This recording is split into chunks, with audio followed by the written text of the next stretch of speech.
जय हिंद दोस्तों, स्वागत है आप सभी का आपके अपने प्यारे से YouTube channel BSR learning point में। दोस्तों, आज के इस वीडियो में हम लोग स्टार्ट करने जा रहे हैं संस्कृत का कक्षा 10 संस्कृत का दूसरा अध्याय का जो है सो पाटलिपुत्र। दूसरा अध्याय का नाम है पाटलिपुत्र वैभवम। ठीक है, इसका जो है हम लोग सब्जेक्टिव पर बात करेंगे, क्योंकि प्रीवियस वीडियो के माध्यम से हम लोगों ने इसका जो है सो सारांश यानी कि निचोड़ पढ़ लिया था, वो भी संस्कृत के साथ पढ़ा था।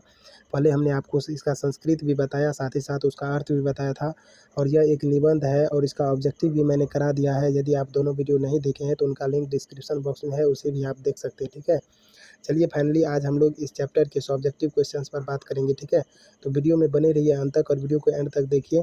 चलिए वीडियो को स्टार्ट करते हैं। सबसे पहले हम लोग इसके कुछ ऑब्जेक्टिव पॉइंट्स को देख लेते हैं, क्योंकि ये ऑब्जेक्टिव इस चैप्टर से बहुत ज़्यादा आते हैं और ऑब्जेक्टिव हमने ऑलरेडी आपको बता दिया है, फिर भी यहाँ पर कुछ पॉइंट्स लिखे हुए हैं जो आपको ऑब्जेक्टिव में बहुत ज़्यादा हेल्पफुल रहेगा। ठीक है, तो देखिए कहता है बिहार राज्य की राजधानी क्या है, तो बिहार राज्य की राजधानी है पाटलिपुत्र। ठीक है, ये सारा कुछ आपको पता है।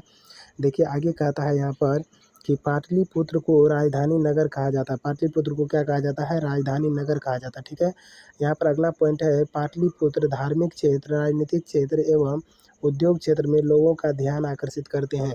यानी कि पाटलिपुत्र जो है ये धार्मिक क्षेत्र में भी, राजनीतिक क्षेत्र में भी और उद्योग क्षेत्र में भी लोगों का ध्यान क्या करते हैं? आकर्षित करते हैं। उसके आगे देखिए क्या है, आगे लिखा हुआ है विदेशी यात्री मेगास्थनीज। ठीक है, तो विदेशी यात्री कौन सब थे? तो विदेशी यात्री थे मेगास्थनीज और फाहान। ठीक है, फाहान थे, हुएनसांग थे, इत्सिंग थे, प्रभृत्य थे और ने अपनी आत्मकथा में पाटलिपुत्र का वर्णन किया है।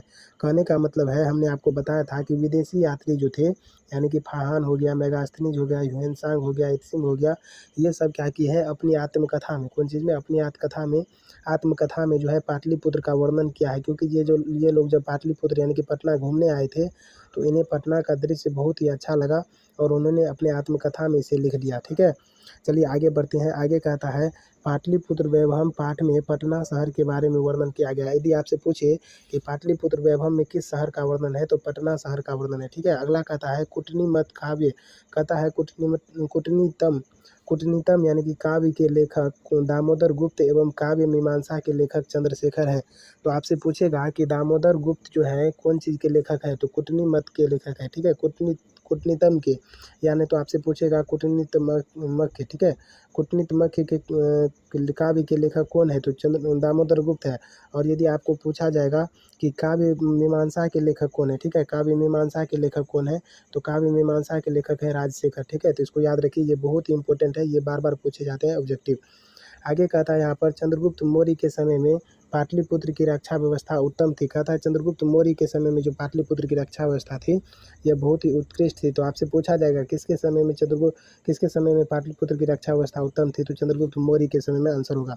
अगला पॉइंट देखिए, कहता है कि मुगल के शासनकाल में के समय पाटलिपुत्र समृद्ध नगर था। क्या था? समृद्ध था। यानी किसके शासनकाल में? मुगल के शासनकाल में। ठीक है, मुगल के शासनकाल में के समय में पाटलिपुत्र समृद्ध था। कैसा था? समृद्ध था। ठीक है, आगे देखिए यहाँ पर क्या कहता है, आगे कहता है अशोक के समय। कहता है अशोक के समय पाटलिपुत्र प्रियदर्शनी था। यानी कि राजा अशोक के समय में पाटलिपुत्र क्या था? बहुत ही सुंदर था, प्रियदर्शनी था। कहता है गुप्त वंश के शासनकाल में कौमुदी महत्व मनाया जाता था। यानी कि जब पटना पर गुप्त वंश का शासन चलता था, गुप्त वंश के शासनकाल में पटना में जो है कौमुदी महोत्सव मनाया जाता था। कौन सा महोत्सव? कौमुदी महोत्सव।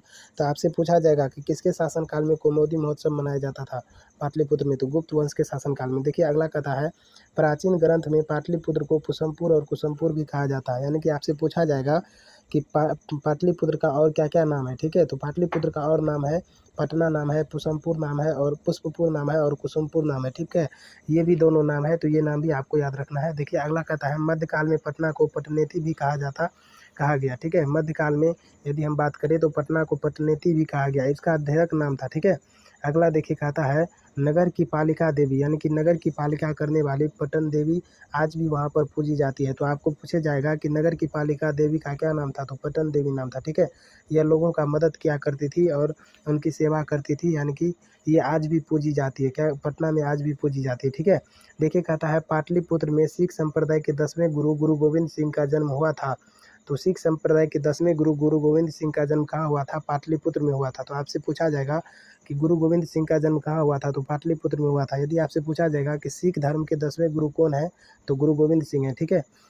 इसको याद रखिए। अगला कहता है पटना के उत्तरी दिशा में गंगा नदी बहती है। तो आपसे पूछा जाएगा कि पटना के किस दिशा में गंगा नदी बहती है, या नहीं तो ये भी पूछा जा सकता है कि गंगा की नदी के किनारे क्या बसा हुआ है? तो पटना बसा हुआ है, ठीक है। या आपको ये भी पूछा जा सकता है पटना किस नदी के किनारे बसा हुआ है? तो गंगा नदी के किनारे। आगे है गंगा के ऊपर एशिया का सबसे बड़ा पुल गांधी सेतु पुल है। देखिए गंगा के ऊपर जो है, गंगा नदी के ऊपर एशिया का सबसे बड़ा पुल, किसका बड़ा पुल? एशिया महादेश का सबसे बड़ा पुल गांधी सेतु पुल जो है गंगा नदी पर है, ठीक है। अगला देखिए यहाँ पर क्या कहता है। अगला कहता है पटना का इतिहास। कहता है पटना का इतिहास 2500 वर्ष पुराना है। कितना वर्ष पुराना? 2500 वर्ष पुराना था। आपसे पूछा जाएगा पटना का इतिहास कितना वर्ष पुराना है? तो 2500 वर्ष पुराना। आगे कहता है कि सरस्वती कुलगृहम पाटलिपुत्र था।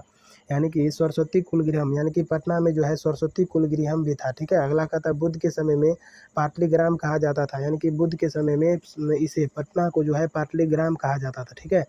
आगे कहता है भगवान बुद्ध ने पटना के विषय में कहा था कि पटना भविष्य में महानगर बनेगा।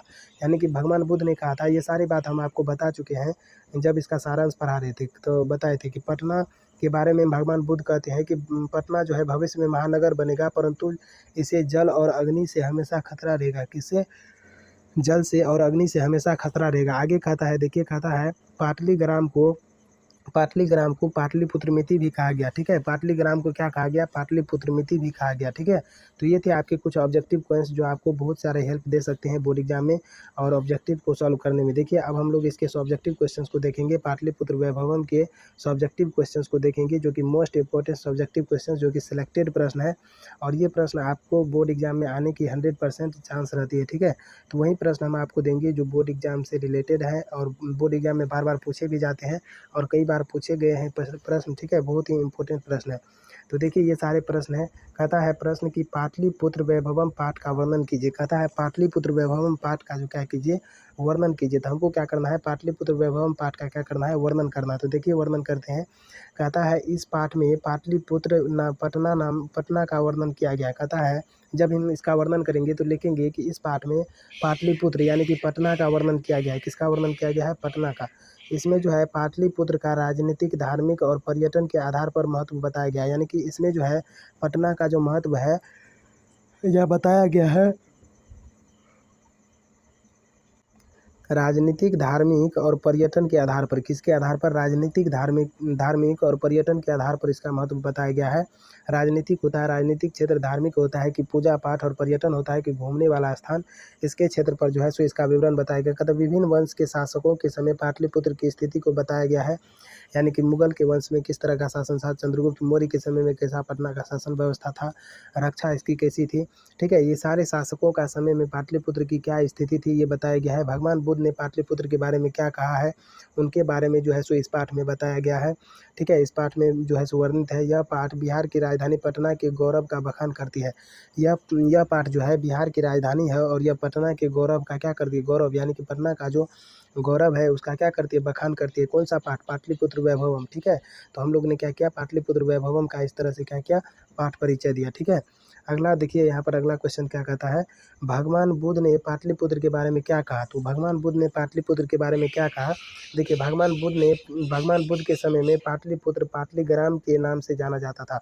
यानी कि यदि हम बात करें भगवान बुद्ध के समय में पाटलिपुत्र को कौन चीज़ के नाम से जाना जाता था? तो पाटलीग्राम के नाम से जाना जाता था। भगवान बुद्ध ने पाटलिपुत्र के बारे में कहा था या कहा कि यह ग्राम भविष्य में महानगर बनेगा। क्या बनेगा? यह जो ग्राम है, छोटा सा गाँव है, यह भविष्य में यानी कि आगे चलकर क्या बनेगा? महानगर बनेगा। और परंतु अग्नि और जल के खतरे बना रहेगा। परंतु जो है ये आग लगी और जल बाढ़ से क्या रहेगा? पीड़ित रहेगा, ठीक है। खतरा बना रहेगा, ठीक है। यही बात कहे थे, ये बात आपको याद रखनी है। अगला प्रश्न देखिए क्या कहता है। अगला प्रश्न कहता है पाटलिपुत्र के पर्यटन स्थलों के नाम लिखे। तो देखिए पाटलिपुत्र का यदि हम पर्यटन स्थल का नाम लिखेंगे तो देखिए पाटलिपुत्र के पर्यटन स्थलों के नाम निम्नलिखित है। संग्रहालय हो गया, गोलघर हो गया, जैविक उद्यान हो गया, गांधी सेतु पुल हो गया, गुरुद्वारा हो गया। ये सारे चीज़ जो है सो घूमने वाले स्थान है, यानी कि पर्यटन वाले स्थान है, ठीक है। यहाँ पर आप जा करके देख सकते हैं अच्छे से, ठीक है, आनंद ले सकते हैं इन सब का। आगे देखिए अगला प्रश्न क्या कहता है। अगला प्रश्न कहता है चंद्रगुप्त मौर्य के समय में पाटलिपुत्र की स्थिति का वर्णन करें। तो चंद्रगुप्त मौर्य के समय में पाटलिपुत्र की स्थिति का जब हम वर्णन करेंगे तो चंद्रगुप्त मौर्य के समय में पाटलिपुत्र की रक्षा व्यवस्था उत्कृष्ट थी, यानी कि बहुत ही उत्तम थी। ठीक है, चंद्रगुप्त मौर्य के समय में पटना का जो रक्षा व्यवस्था था यह बहुत ही उत्तम था। अगला प्रश्न देखिए क्या कहता है। अगला प्रश्न कहता है, ये लास्ट क्वेश्चन है, कहता है पाटलिपुत्र में प्रत्येक वर्ष मनाए जाने वाले उत्सव के बारे में लिखिए। यानी कि पाटलिपुत्र में प्रत्येक वर्ष जो है कौन कौन से उत्सव मनाए जाते हैं, इनके बारे में हमें लिखना है। तो कहता है पाटलिपुत्र में प्रत्येक वर्ष गुप्त वंश के शासनकाल में शरद ऋतु में कौमुदी महोत्सव मनाया जाता है। तो देखिए पाटलिपुत्र में जो है गुप्त वंश के शासनकाल में शरद ऋतु में, कौन से ऋतु में, शरद ऋतु में, और किस वंश के शासनकाल में, तो गुप्त वंश के शासनकाल में जो है कौमुदी महोत्सव मनाया जाता है। कौन सा महोत्सव, कौमुदी महोत्सव मनाया जाता था। इस उत्सव में लोग दुर्गा पूजा की तरह आनंदित होते थे, और यह उत्सव इस प्रकार से होता था कि आजकल का जो दुर्गा पूजा होता है इसमें जितना लोग हर्षोल्लास खुशी के साथ मनाता है, उसी खुशी के साथ जो है आनंदित होकर के कौमुदी महोत्सव को मनाया जाता था पाटलिपुत्र में। ठीक है, ये बहुत ही जो है सो इम्पोर्टेंट क्वेश्चन थे, जो कि बोर्ड एग्जाम के लिए भी काफ़ी इंपॉर्टेंट है, और इस चैप्टर के जो है सो ऑल क्वेश्चंस है। ठीक है, इससे बाहर आपका एक भी क्वेश्चंस नहीं जाएगा। ठीक है, यदि आप इसका पीडीएफ लेना चाहते हैं, पीडीएफ के लिए आप टेलीग्राम ज्वाइन कीजिए। ठीक है, टेलीग्राम ज्वाइन कीजिए। टेलीग्राम का लिंक जो है सो आपको डिस्क्रिप्शन बॉक्स में मिल जाएगा, और यदि आप टेलीग्राम या नहीं तो टेलीग्राम डाउनलोड कर लीजिए। ठीक है, वहाँ पर सर्च कीजिए BSR लर्निंग पॉइंट, आपको मिल जाएगा, और वहाँ से आप ज्वाइन कर सकते हैं।